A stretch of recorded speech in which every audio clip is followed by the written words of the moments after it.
Napoleón, antes que nada, déjame felicitarte. Estás de nuevo en México, te vi en Canadá.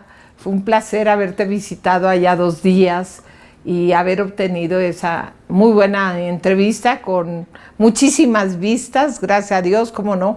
Eres todo un personaje importantísimo del siglo XX y XXI, de la política mexicana. El poder se fue contra ti, te hizo acusaciones, todas las superaste, aún la Suprema Corte de Justicia te exoneró. No fue un perdón, fuiste exonerado y pues sufriste muy fuertes consecuencias por haber tocado a una parte del empresariado mexicano, de lo más poderoso que son los dueños de las mineras de México, ¿no? Y tú estuviste al lado de los trabajadores, es mi opinión, que ellos te siguen respaldando y te dieron una bienvenida extraordinaria ahora que llegaste. Creo que más de 5,000 de ellos estaban ahí afuera del Senado, ¿fue? Afuera del Senado. Para ovacionarte. Sí. Y se han mantenido fieles en tu exilio. ¿Cuántos años de exilio, recuérdame, fueron? 12 años, poco más de 12 años, casi 12 años y medio. Sí, toda esta concentración de trabajadores además fue totalmente espontánea. Es más, surgieron naturales para venir de cualquier lugar del país, de donde están los centros de producción mineras, siderúrgicas, metalúrgicos, vinieron y todos se juntaron en la Ciudad de México para recibirme. Y fue una parte muy emotiva, muy emocionante, ¿no? Pero, pues sí, yo te agradezco, Cristina, que me invites de nuevo a estar en tu programa, con esta entrevista. La verdad te quiero decir primero que mi regreso ha sido, pues la verdad, con una gran satisfacción, porque después de más de 12 años y medio de una persecución política verdaderamente inmoral, indecente, cobarde, perversa, en donde 3 presidentes de la República, incluyendo el actual que ya se va, y donde algunos de los grupos económicos y empresariales más poderosos del país, en términos de recursos que tienen, poderosos en eso, poderosos en otras cuestiones morales y éticas no, pero se dedicaron a atacarme y al Sindicato Nacional y a los líderes del Sindicato Nacional de Mineros. Y todo porque nuestra lucha fue siempre por mejorar los salarios, las condiciones de trabajo, las prestaciones y el bienestar de no solo de los mineros, sino en general de la clase trabajadora.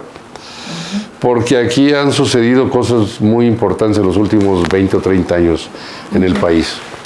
Y pues esto... Importantes en cuanto a negativas. Negativas, sí, por el resultado... El neoliberalismo le llamamos algunos, ¿no? Exactamente, el neoliberalismo lo que trajo fue una política laboral totalmente equivocada, donde comenzaron a aplicar un control sobre los salarios, ponerles topes a los incrementos en los salarios, o techos, como le llamamos en esta jerga de las dirigencias sindicales, y a partir de ahí buscar negociar, mantener los salarios a un nivel tan bajo que hay más de un 100% del salario real, del valor del salario real que se ha perdido en los últimos 20 años.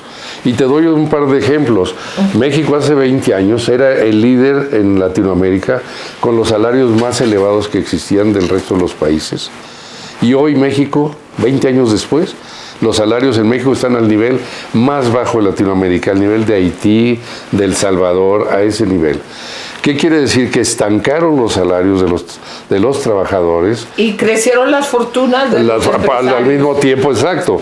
Porque claro que entonces todo esto se convirtió en grandes fortunas y utilidades y bueno, una explotación exagerada de los recursos naturales del país, pero también de la mano de obra de la clase trabajadora. Y luego te doy otro ejemplo. En China, hace 10 años, México tenía los salarios 3 veces por encima de los salarios de China, de los trabajadores de China. México, los trabajadores mexicanos. 3 veces arriba. 3 veces arriba hace 10 años solamente. Hoy estamos más abajo, menos de la mitad de lo que ganan los salarios, los trabajadores en China.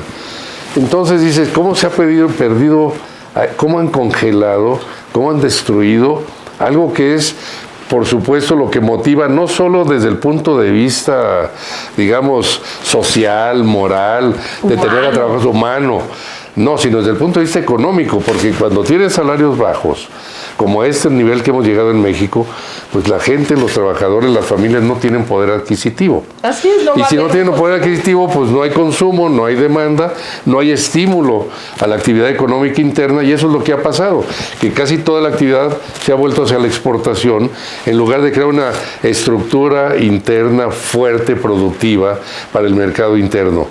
Y los países que se han desarrollado en el mundo, en la historia nos lo prueba, pues lo han hecho en base principalmente al mercado interno y desde luego han aprovechado los excedentes para la exportación hasta que se llega a un proceso en que vas generando por las exportaciones y por la producción interna suficientes recursos o riqueza en el país para seguir creciendo. Pero a nivel interno tienes que tener una estructura sólida y eso solo te lo da el pueblo, la gente, y aquí lo han abandonado, lo han descuidado. Este modelo neoliberal hundió a México en la desigualdad, en la pobreza, en la explotación y desde luego va de la mano con una corrupción exagerada, que yo creo que esto es uno de los objetivos principales del nuevo gobierno del presidente electo Andrés Manuel López Obrador, para terminar, no para reducir la corrupción, para terminar con la corrupción, porque se ha vuelto un mal de la sociedad que tanto ha dañado ya desde el punto de vista moral, social, terrible, ¿no? Es terrible, y esto hay que cambiarlo. Porque además convive con el narcotráfico nuestro país, aquí lo tenemos incrustado, ya no nomás somos un país que es el tránsito hacia el mercado más importante de la droga en Estados Unidos, sino somos un país consumidor también de droga. Y la estructura social entre la pobreza, la falta de oportunidades educativas, la droga circulando por todos lados, en todas las escuelas, pues estamos en un gravísimo problema. ¿Y por qué nos ha de sorprender que la juventud opte por el único camino que dice, ay, a lo mejor voy a vivir pocos años, pero voy a vivir bien como mi jefe, como mi posible jefe? Y pues puede que en las universidades no me acepten, mis papás o mi mamá necesita que yo le lleve dinero, la quiero mucho, le voy a llevar, ¿no? Y aunque le cueste la vida a otras personas, o sea, entre eso y las televisoras que tengo una mala opinión, etcétera, etcétera. Sí, en México ha estado, y me indigna mucho saber de los salarios mínimos, y que sí es cierto que hay millones de mexicanos, no sé si conozcan la cifra, yo sé que es de millones que reciben un salario mínimo o solamente dos. ¿Tú tienes la cifra exacta? Sí, cómo no. Mira, la falta de oportunidades, que precisamente todo ese modelo equivocado de política económica, la falta de oportunidades para las gentes, para la clase trabajadora, para la sociedad mexicana, ha hecho que haya casi como 7 millones de jóvenes entre los 15 y los 24 años de edad que no tienen trabajo ni escuela. 7 millones, que se llaman los famosos ninis, ni educación ni trabajo.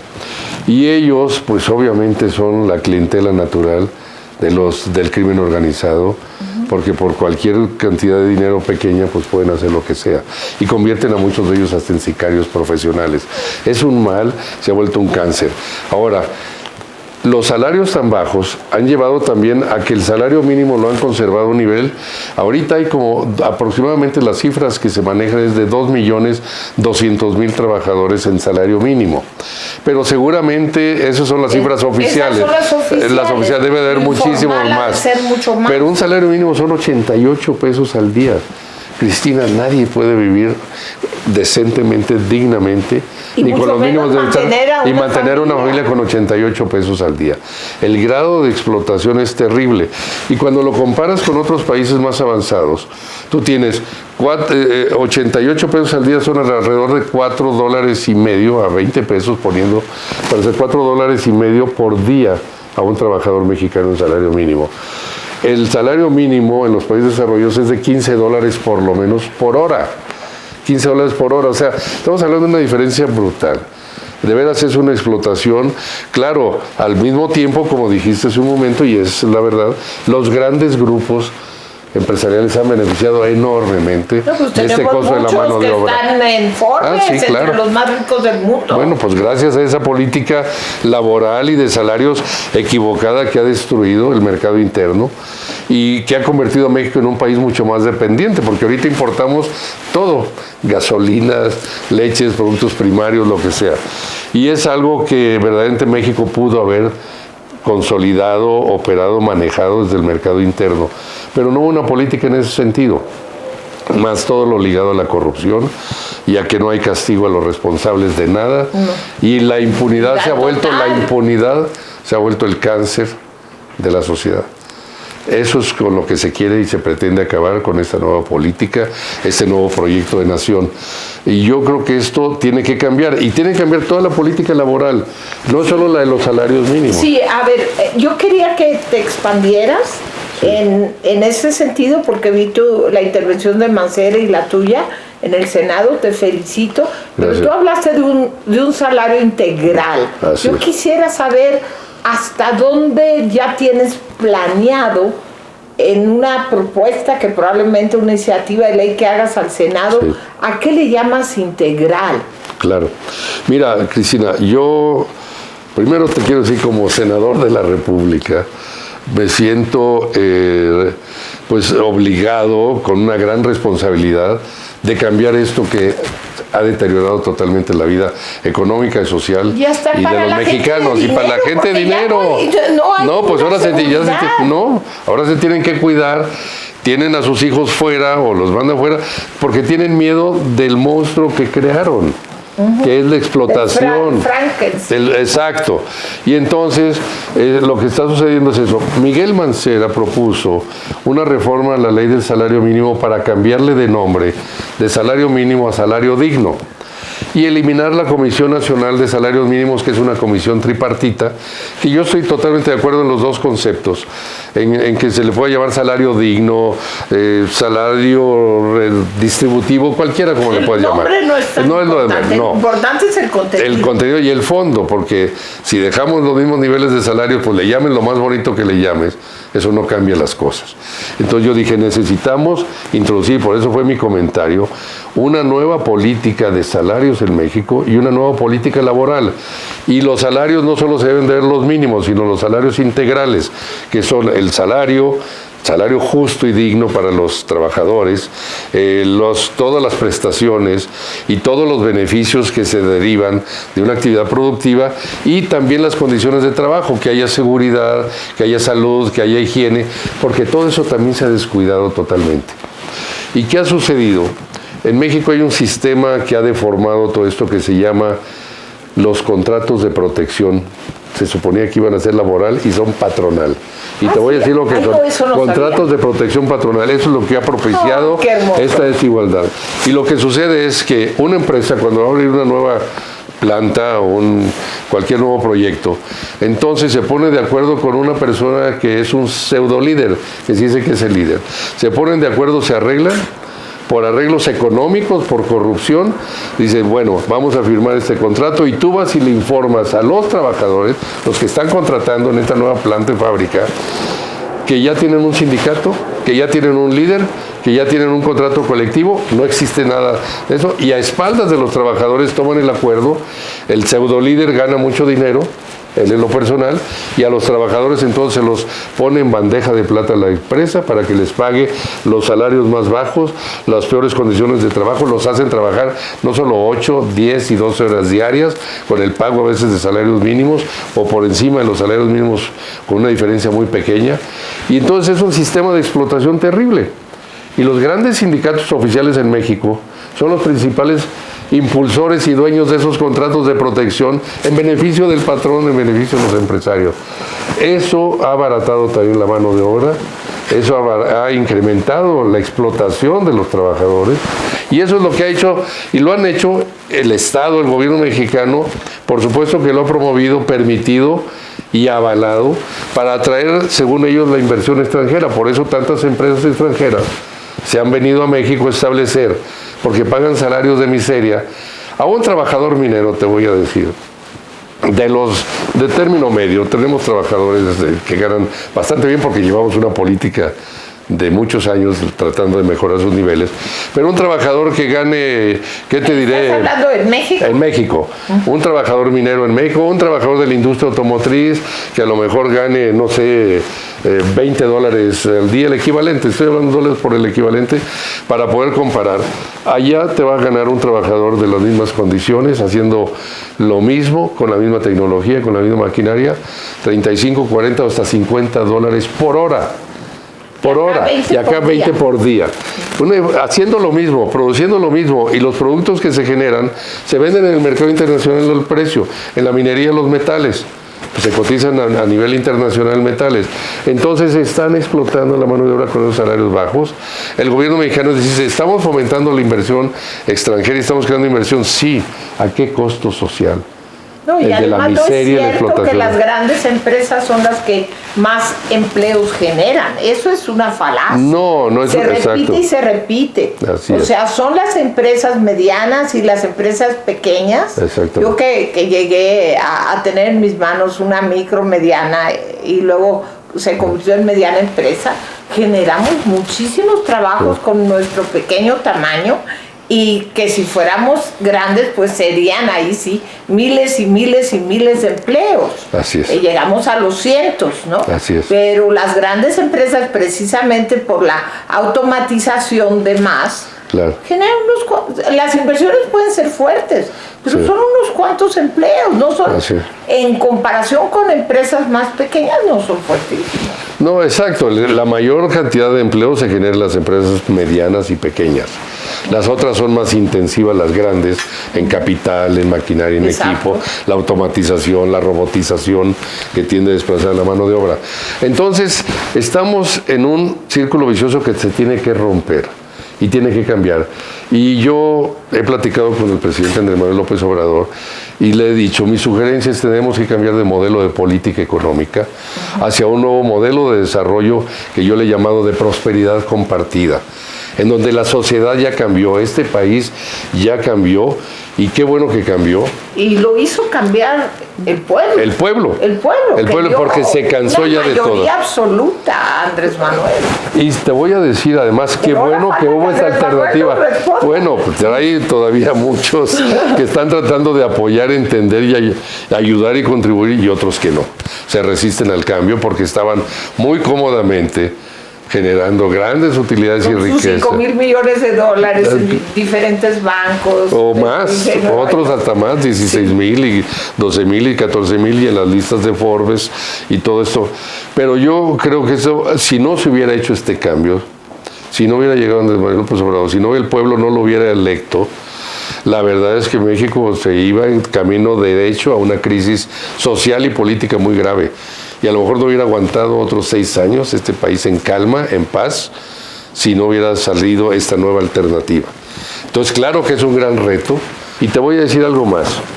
Si no se corrige y no se reforma y se respeta el Estado de Derecho en México, el país va al fracaso. Cualquier país que no tiene un sistema de justicia y un respeto a la legalidad, al Estado de Derecho, van al fracaso, van al precipicio. Y yo lo he visto en muchos casos en la historia. Entonces, tiene que cambiar esto y México volver a la pacificación, a la normalidad, al Estado de Derecho. Y a mí como senador de la República, pues es un reto de que los cambios y las iniciativas de ley y las reformas que se pueden hacer dentro del Senado de la República y en la Cámara de Diputados, en el Congreso de la Unión, sean para apoyar este cambio de modelo, porque de otra manera México va a tener tendría una grave crisis económica, política y social. Yo creo que en buen momento llegó este cambio y el pueblo desesperado. Estamos muy cerca de tronar. En realidad tú dijiste cáncer. Yo acabo de decir algo similar con respecto a otro tema que manejo. Es un cáncer y para el cáncer hay que enfrentarlo con valor. Primero conocer la realidad y luego quimioterapia, radiación. Y vas a pasar por incomodidades.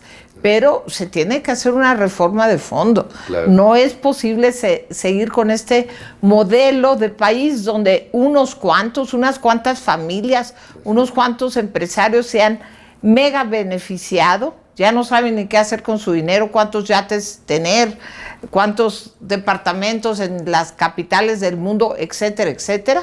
Sí. Y la gente sufre a ese grado. Y cuando decimos sufre, estamos hablando de muertes infantiles, de desnutrición, de violaciones de mujeres, es descomposición social total. Claro, claro. Y has hecho un buen diagnóstico de todos estos males o enfermedades de la sociedad que estamos viviendo.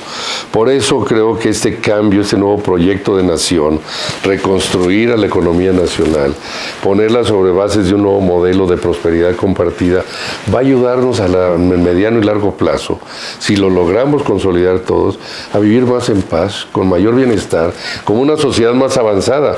México ha perdido 30 o 40 años de retraso en base a todo ese sistema de explotación y de corrupción que han dilapidado los recursos naturales que generó el petróleo, que generó las actividades mineras, que generaron las actividades industriales, y es tiempo de volver a comenzar de nuevo, porque si no pasa así, vuelvo a repetirte, estaríamos al borde de una crisis política, económica y social de graves consecuencias para el futuro de la sociedad. Y ahí se lleva pobres, clases medias y ricos. Pues te felicito, senador. Muchas gracias, pues aquí estoy. Placer, gracias, y yo espero que todo el trabajo que tú haces difundiendo tus programas, tus entrevistas en los medios de comunicación, lo que hacemos nosotros, yo en el Senado de la República y muchos más compañeros y compañeras senadoras, sí, porque la mitad del Senado está integrada por mujeres. La mitad, sí, Morena, y el gobierno de López Obrador también así va a ser.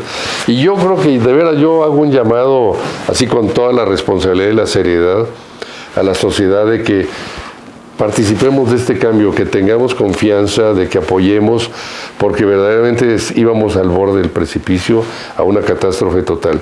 Es la oportunidad de cambiar, es la oportunidad de que todos podamos crear un nuevo sistema con mayor justicia, con mayor respeto, con mayor dignidad para todos, y eso va a ser muy importante que lo logremos consolidar, y estoy seguro que así va a ser. Así es que muchas gracias por invitarme a esta entrevista, Cristina. Te felicito por tus entrevistas, por todo el trabajo que has venido desarrollando, esta labor social de concientización y de sensibilización para que la gente entienda, que pierdan el miedo, que participen. Es bueno para la sociedad y va a ser bueno para el futuro de México. Tenemos que cambiar. Así es que pues muchas gracias a ti por invitarme. Gracias a ti, senador de la República. Gracias, Cristina. un placer. Y pues listos para los votos de los empresarios mineros, aguantaremos. Claro que sí. Muchas gracias, Cristina. Gracias a ti. Gracias. Bienvenido. Gracias.